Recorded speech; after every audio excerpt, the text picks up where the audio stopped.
3 compagnies viennent de finir leur formation au centre d'aguerrissement de Tombouctou. Ces groupements tactiques et interarmes ont suivi une préparation opérationnelle avant déploiement PEAD au centre de formation et de mise en condition opérationnelle durant 45 jours. Ils ont été outillés au maniement des armes légères et lourdes et suivi des cours au droit humanitaire international. Idrissa Goulou Sissoko. Des jeunes engagés, déterminés à défendre la mère patrie au prix de leur sang. Nous sommes au centre de formation et de mise en condition opérationnelle de Tombouctou. La préparation opérationnelle des hommes se poursuit avant leur déploiement sur le théâtre des opérations communément appelé POAD. Ils sont plusieurs JTA à achever cette semaine leur formation dans le centre après 45 jours d'aguerrissement. En plus de la formation physique, ils ont renforcé leur capacité dans le maniement des armes légères et lourdes et le combat en zone urbaine. Et ce sont des jeunes prêts à faire face à l'ennemi. Des modules tels que l'armement, la topographie, le combat. Vraiment, on remercie les bons dieux. Ça part dans l'ensemble. La connaissance y est. Ça part. Cette formation en PEAD à Tombouctou nous a été très utile. Elle nous a permis d'apprendre plusieurs choses, la cohésion entre les hommes et comment évoluer sur le terrain. Surtout en tant qu'élément de la prévôté, elle nous a été indispensable. Nous avons aussi bien maîtrisé le mode d'action de l'ennemi sur le terrain.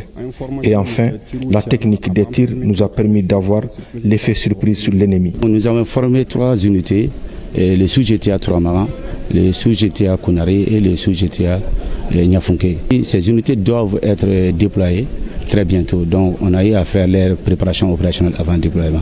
Et en plus de ça, on a formé les unités de police, de la gendarmerie, de la garde nationale, de l'armée de l'air et de la protection civile.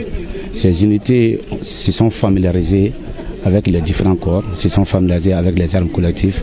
Et en plus, au-delà de la cohésion, ils ont eu à faire des modules poussés concernant leur mode d'action. Parce que ces unités de la police, de la gendarmerie sont plus proches de la population.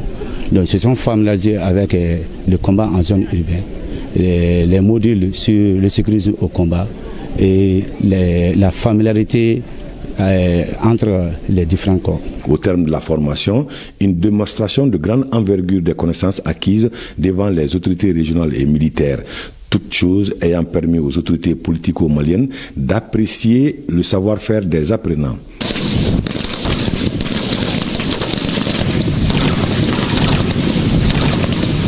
La particularité de cette cohorte est qu'elle regroupe l'ensemble des forces de défense et de sécurité de la région, à savoir l'armée de terre, l'armée de l'air, la gendarmerie, la police, la protection civile et la garde nationale. Cela permettra une cohésion au sein des forces de défense et de sécurité dans une dynamique de faciliter la cohésion sur les théâtres d'opération.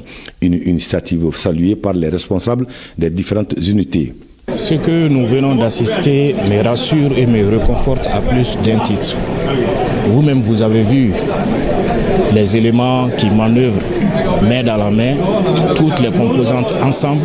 Ça contribue sérieusement à renforcer la capacité opérationnelle des éléments et à faire face au mode opératoire de l'ennemi qui change à tout moment. Tout d'abord, tout militaire est un combattant, tout comme les gendarmes et les autres corps. Nous devons chacun se battre, travailler dans le cadre des opérations. Et cette formation nous a permis quand même d'avoir des gendarmes très bien formés. Et depuis le début de la formation, ça fait déjà 13 compagnies. Dans chaque compagnie, il y avait un groupe de gendarmes. Et ce qui m'a permis aujourd'hui d'avoir un noyau dur au sein de la région gendarmerie. Ce noyau permet aujourd'hui de défendre les unités de gendarmerie avant l'arrivée de tout renfort. C'est ça un peu l'intérêt de cette formation. L'intervention, c'est la police. Chaque fois qu'il y a des missions régaliennes, que ce soit des missions régaliennes ou organiques, la police a toujours une portion en réserve en cas de besoin pour intervenir. Cette formation, c'est vraiment la bienvenue parce que ça a noté dans nos rangs l'agressivement de nos hommes. Et en cas d'attaque, nous avons de quoi nous pouvons nous baser pour pouvoir confronter l'ennemi à tout moment, en tout temps et en toutes circonstances.